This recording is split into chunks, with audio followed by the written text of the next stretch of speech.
The following are my career lessons that I believe are applicable to both men and women who have the ambition to be at executive level in a company. I've worked all over the world, on 4 different continents and enough countries that would be boring to list them all here. Over the course of that time, I faced all kinds of career challenges in many different industries, and I've also managed teams in different departments, several different org structures. I've coached, mentored, and I've advised for boards with some of the angel investing that I've done. Now, over that period of time, I've been able to compile a few lessons, and I'm going to share them with you today. Be different. Just as with a company, it's important to have differentiators in your personal career. You have to be willing to do things that other people aren't willing to do. You have to make friends. You need to strengthen your acumen. And you have to take your power. You can't wait for someone else to give it to you. In some of the teams that I've had working for me, we've had a tough job. We did the compilation of a strategy and then change management to get that strategy set up and implemented. We all know the phrase, culture eats strategy for breakfast. Well, the only way around this is change management. And my teams usually picked up what we thought would be the most challenging changes in an organization to get them over the line so that the departments and the wider business would be able to successfully implement the strategy. That was hard. Nobody likes to be told that they need to change something, and my team took a lot of grief. I could see that they were burning out, and when I talked to them about it, it was really hurting their confidence. No amount of pep talks ever got people over the line. The only thing that ever changed people's confidence was building their business acumen by doing change management training. Now, that change management training might not have changed the world, but it changed their way that they saw their ability to overcome some of those very challenging things in their job. Building business acumen builds confidence. You don't have to do a formal training. You can read a lot. I would say on average, I've read about 1 article a day over the course of my career. It really gave me that perspective of standing on the shoulders of giants, other people who faced the same problems that I was facing, and what kinds of approaches worked and didn't work for them. You can listen to a podcast on the way to work, and many times I found that by reading a quick news article in the morning, I really set myself up to be ahead of the game throughout the day,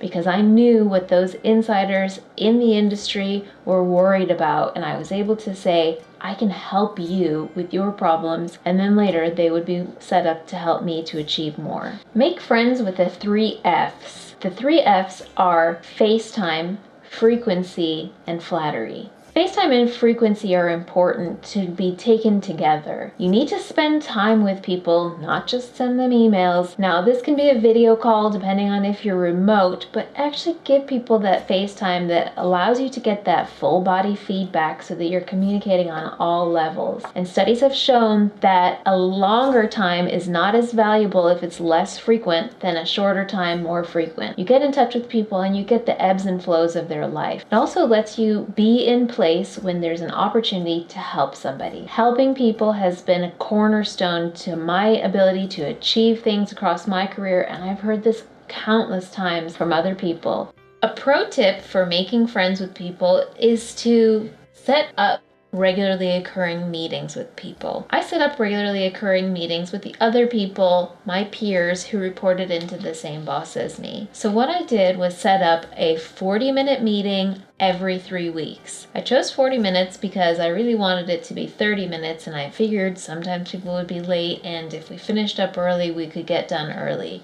I didn't want it to be any longer than that because I didn't want it to be a big hurdle that we would have to overcome and people would be more likely to cancel the meeting. So every 3 weeks meant that when we almost inevitably rescheduled, we met about an average of once a month.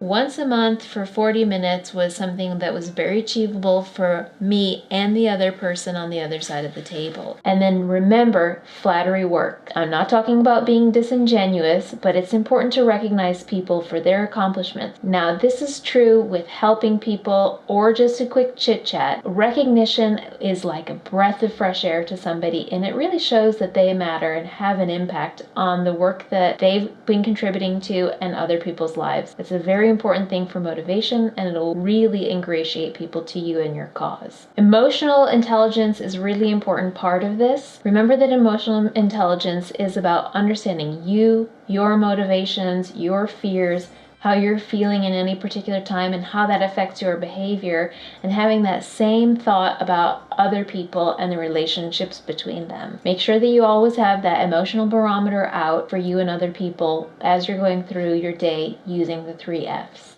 When I actually left my job, a lot of people on the team told me, "You're the only person who gets what I do. You're the only person who cares if I achieve my goals." And it was a large number of people. I felt very touched about it, but I attribute that 100% to meeting other people on the team on a regular basis. I did not discriminate. It didn't matter if I thought I had an agenda item with them or not.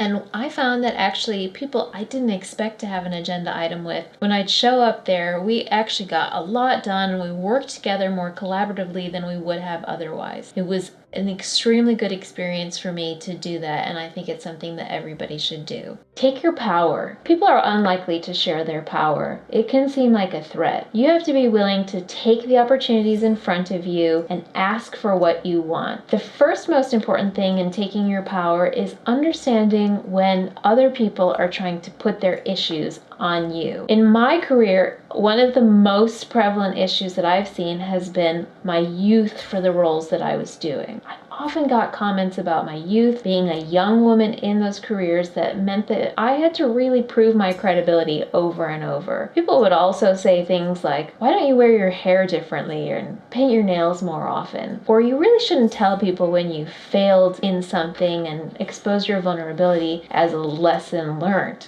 All those things are silly and have proven to be wrong, but you need to just smile and nod, understand that people are giving feedback because they feel uncomfortable about themselves. One tool that I have used in these situations that really helped me is to find a positive role model. It doesn't have to be somebody that you know. In my case, it almost never was, where I would say, "Well, look, the Prime Minister of Finland is a young woman in her early 30s. If she can do that job, I can do this job." Or, "That guy is in his early 30s and he runs a Fortune 500 company. If he can do that, I can do this." In my case, there was a man who was almost the same age as me within a few months, who was promoted to an executive position in another branch of the group. And I would say sometimes, "What about this guy?" We'll call him Ted. "He's the same age as me. He's credible and competent for his role, isn't he?" And people would say, "You're not the same age." And I would say, "Yes, we are. We're just within a couple months of each other."